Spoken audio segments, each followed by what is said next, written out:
You see again, I'm crowned the Queen of African culture, and today I am here to show you the largest palm oil market in the entire southeastern part of Nigeria. When you talk of palm oil, like here, we have good oil that tastes good, that give you the good taste. You know, some people do complain that some oil, like after buying it, the oil will be sleeping, it will be tasteless, stuff like that. And after cooking it, to be dark and kind of looking black. So here, I'm here to show you when you talk of oil, Igbo Nsukka will have good oil that tastes good, that gives you good taste. Taste that when you use it in cooking food, at the end of the day, you eat and forget your sorrows. Like, okay?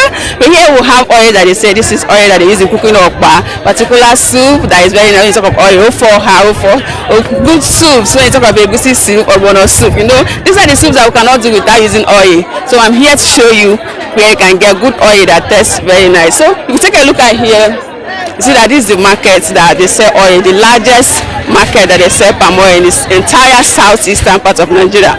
Guys, follow me as I'll be taking in to show you how they sell this oil, how this oil look like. The reason why I said that they have the best oil in the entire southeastern part. So let's go. Yes. Some man so I like we that the main man I buying the mud. So no in a for the drum. You understand? So that I can't buy colors of modern needs. You know book of Agabe. You know book of W. Up with servers of book. Yeah, you're not in man. You're not a big Ashiman. Then I pay an Yedichi. Then I read that one each. I got where I can do. Live as the man been. When him kind of listen to drum. The edition on names in a gallon and Kedron and Kebis. He edition now, bro, only be about Lamman. So I buy Charman and Alianad and Alian Babachia. So yeah, about Sabras feet time. Are you getting me? When him kind of I so the main man about him been. Man, we kissed the man like 2 years. Yes, even 3 years. I don't know his rubber. No, I'm not 3 years. And it doesn't change test. No, it changed. Open the money now buying, I've been buying. You go to his boom man. No, they change the test. But only go to the real man, fresh man. Not 4 years, not they gone. Yeah. You may not change. You don't second name and not them. I go. You had initial time in again. You go to get this boom man. Yes. Open you go to this boom. Kedi edition a man buying a man does up. Anyway, edition a man buying a man does up. Then we're quite Greek. We okay Gabuga Greek. So we are Greek name and engineer milk another one. Only make a big. We are me smee. They just man before. Can no benefit Greek. Our quarter engine up Maya. Open up Maya smell one time. Here this and I can't even smell Kembo. Are your Maya? Our idea is come again. Are you getting me? I have a edition and kind of candles. If not, the money will live, man. How long is the man? 24 years.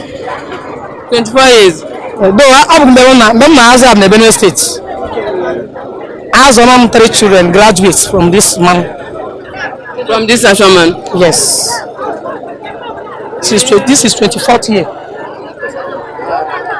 He come as work and man. I have a grey hair. I'm proud of that. Even grey hair, the man. The business. Yes. One of us today at a time, a man with 10 years, 24 years. 24 years. 24 years. But I want more than 24 years old graduate. The man. So I have trained 3 graduates. Man. Man, my dear, you make it. But open you will keep losing customers. Good afternoon. Good afternoon. Good afternoon. Highness. 25 liters.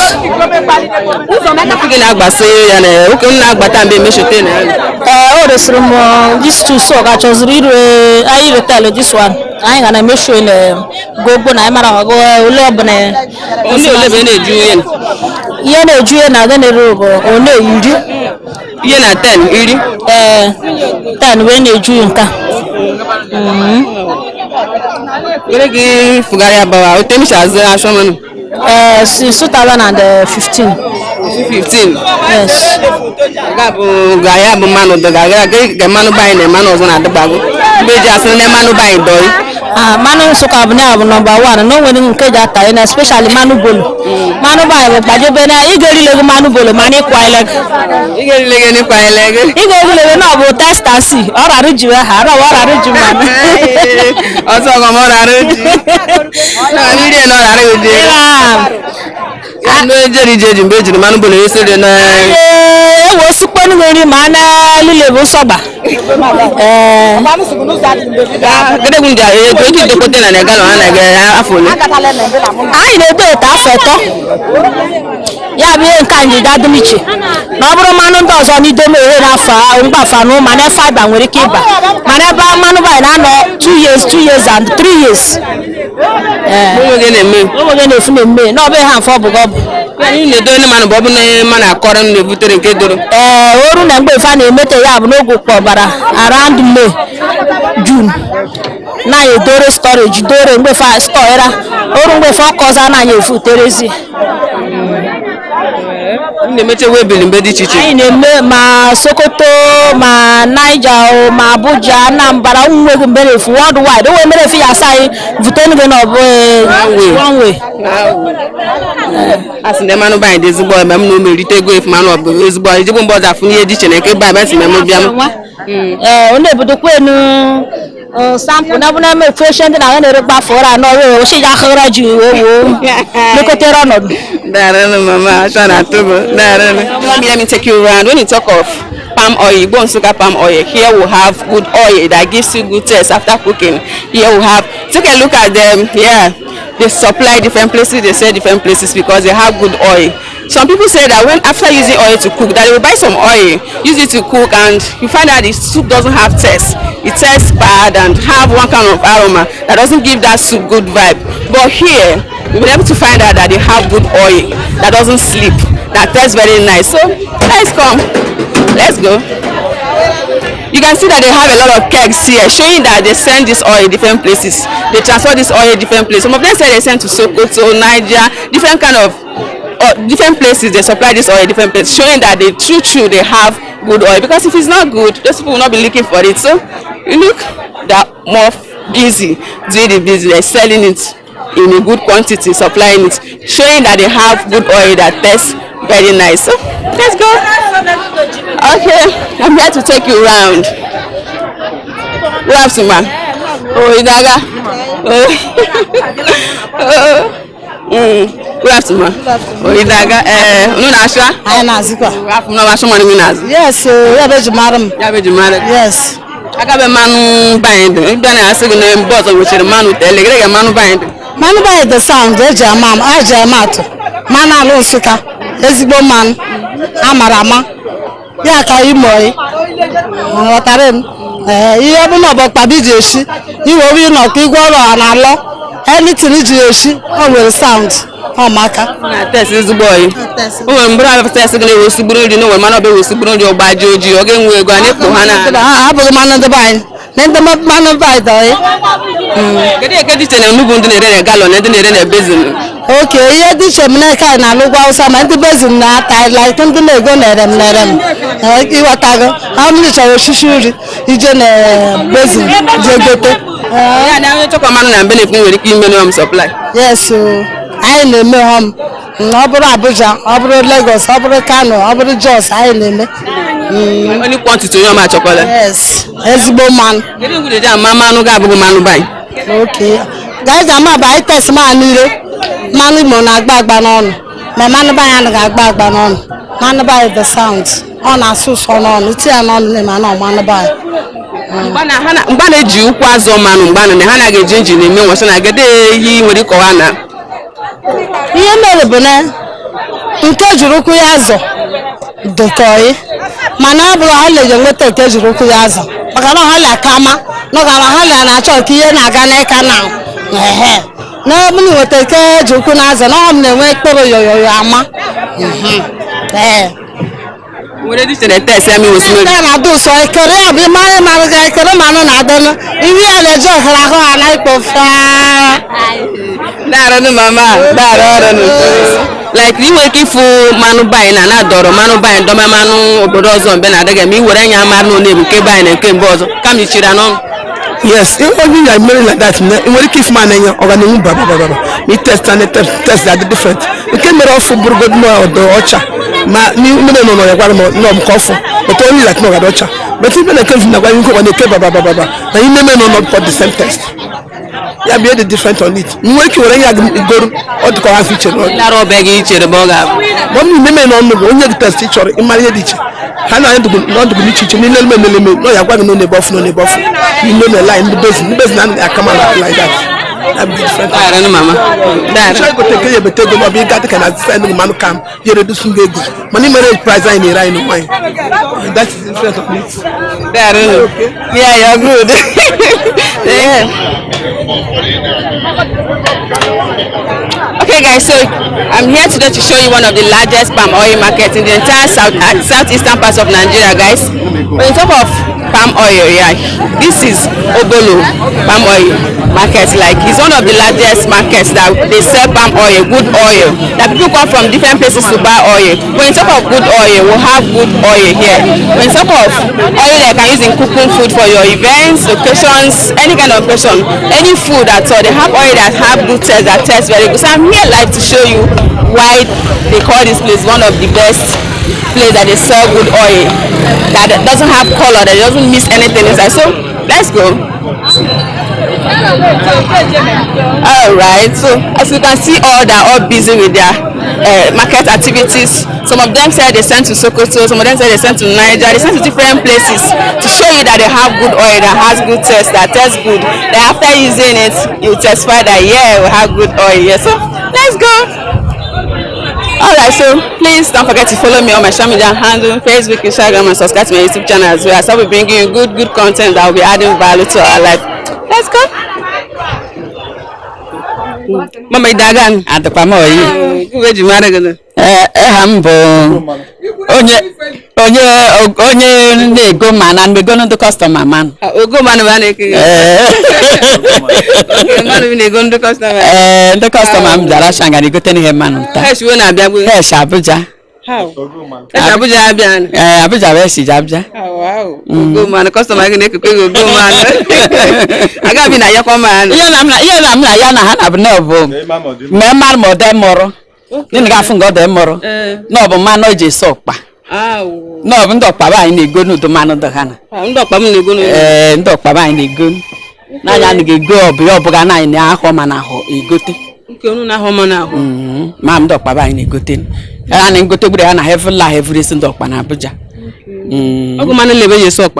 Oh, book man, oh, book live your soap, and a man of Padich. King will manage a soap when manage a soap kitchen. No, you have a knee or pansaka. Makane mano or unsaka ditch and a manu lily. Man, buy ditch and a ditch and a manu lily. Yeah, you see. I follow visit my shagan. I got my every 3 years under. 3 years under. You know what a man be for man? It was really support Bajo, colored. Okay, can you color? Yeah, beside the manimu. Manyani ge genyo. Mboza na ibu kolo. Anyani ge genyo. We na bia na manu ndo sakana nga ki ni. Amba, kende sakana nga anaga ki. No, nga esije mbefite ba na evite. Ya ba na esi na esi tutu atuta gbe. Ya be esi na tutu ta chota ya. Maka na manu saka bo di chebob. Ana azorido ekunukwu. Anaze punupu but na engine akari mama na ga na maga azo ko be no mogeshi na chapo mama ka hosi na ogo no no nwebe ge nwego fu no mo gi be shi azo no le ma obugo te no we shu purufu na e shikisa moda na ga na ni legu ma gini ga bi ediche na manu njini na manu ejuru kujazo manu njini na manu ejuru kujazo nka zoro no kokoso na ke njini na obugo nga shakwo ya omeche akwo yareka ma afa na apia no omeche apogba beta ogurute o ga amaga esi bo side sikpo organikora me ma de esi disi do mo oyi no be hand for manu nje no manu azoru nko dobodo hana galon na no hana be gol banero no well iya nere like I know why nere series of iya nere iya goru ego I dey go no fu 45,000 45 gbagozuru moto meguru ozo chizi ya akala ya orite 70 na Abuja be ya bo gbasatara mo gbasama ijukwu be ya bo don kedege ahụ nwanne afagara agadiga na man ahụ nwa manu do ya ahụ nwa karịa aka n'oge na aka na ya dere manu bụ 22,000 21,000 20,000 megbo ndo ụfọdụ kpochi mesina ihe rig mgbe na oru ahụ nwa na aga na ere 40 something ọ bụ ga m na ahụ nwa na aga akọ ahụ nwa galon olobi na-egote n'ihe na-ede ya o nwere ngo na adịrịta na anyị na-egote tebe 30 mgbe ọ bụ mana mmanụ bịachiri ike nta na anyị na-egoro akarị 30 mana mmanụ bịachiri ike ihe anyị gote dị mbe na bide ga ebe 20 ndị na-eshigbu ime obodo ebute n'ofe abịachiri gị ike mana akọwa na-enwere dị iche na mmanụ bai na mmanụ mba ọzọ mgbe ị bịa na ọbụ eziokwu nwere onye esikpo nri ọsọgo na mmanụ na nwere ọdụ na mmanụ n'ofe na nwere ọdụ ma mmanụ achị ya. This is one of the largest palm oil markets. When you talk of largest, here you can find good palm oil that is not mixed with anything. Like a lot of people keep saying that when they buy oil after cooking, you find out that the food is like kind of dark, looking black or dark, having tasteless kind of a stuff. And when you talk of Nsukka Ubolo, like when you talk of Igbo Nsukka oil, you have this particular oil that doesn't have to look like as if they mix some substance into it. If you can store it for like 1 year, 2 years, and you find out at the end of your storage, when you bring it out, it still be giving you that very taste from the day one that you bought the oil. We have good oil here that give you the best taste. When you talk of taste of oil, yeah, guys, we have good oil. When you look at it, you see that the oil is looking very, when you talk of fresh and neat. Some places you find out that their oil will be sleeping, and you find out that the oil, like when you remove the oil from the gallon, you find out that there's some substance under the keg that used in buying that oil. But here, when it's oil from the first production to the last, it remains like that. So let me take you around and show you.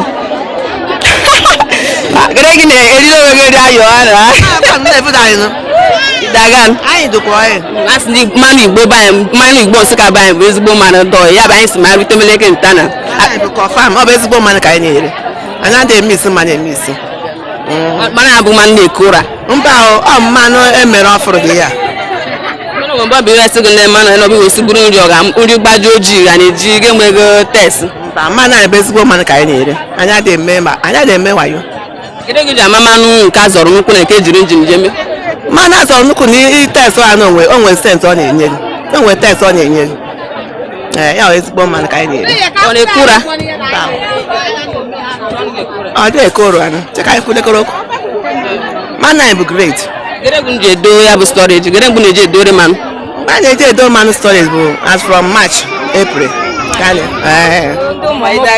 adịkwa m onye na ọbụgo n'ụdọ anaghị shinu chukwu ike ya ji shinu ike ma anyị ga na-anwa ịnọta n'ute na ifụkọ gị ije agwọ nọ n'ọnụ ga-eri ụha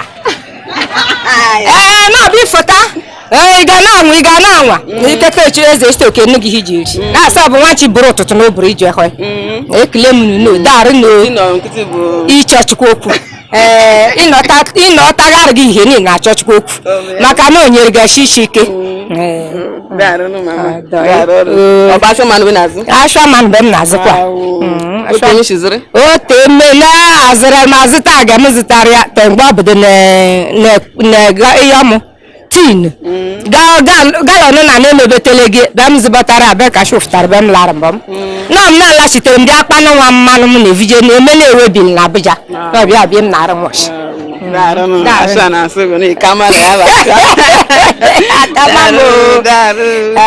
darụla ka n'uji isi ike darụ na ụmụ m